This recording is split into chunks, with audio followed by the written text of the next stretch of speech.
Is there anything that we haven't talked about yet that you'd like to get into, some subject matter? We've bounced around quite a lot and I think landed on some really meaty areas.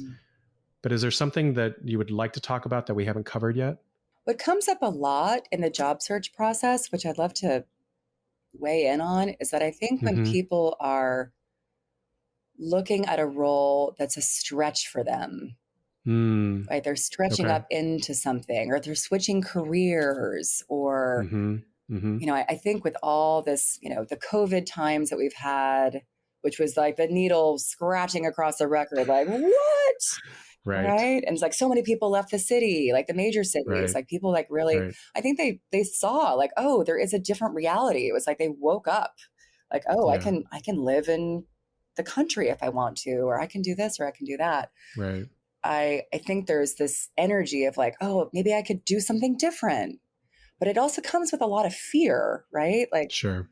It could be that imposter syndrome we're talking about. It could be just, I think a lot of people's core wound is I'm not good enough.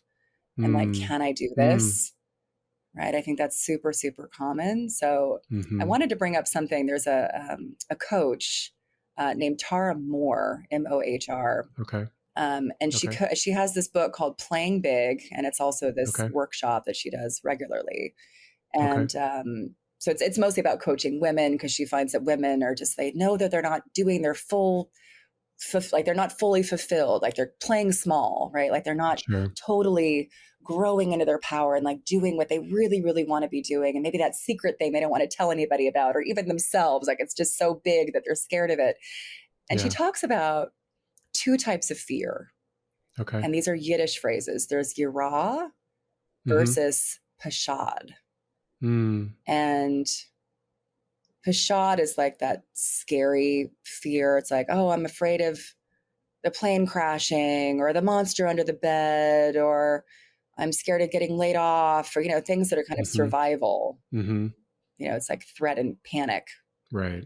But Yirah is a type of fear where there's like a certain, she calls it exhilaration and awe around it. Okay. Like, oh, this job scares me, or like changing job scares me, but it's scary in a good way. Right? It's like that fear of like, ooh, who do I have to become in order to step up into this? Right. And her advice and my advice is to really lean into that. Right. Like that's where growth happens, is when you're uncomfortable. Right. And, I think there's many different strategies to become more comfortable. I think, exposure therapy just at its very core, just like practicing and just like sticking your toe in the water, not running away, being kind to yourself, coaching yourself through it, like being your own best friend. Maybe you need to like parent yourself, I think we could all do that. Yeah. But it's, like what we're talking about earlier, like the opportunity only has a certain lifetime and there's a certain energy there. Like that door might close. Like what's there for you? I think leaning into that is important.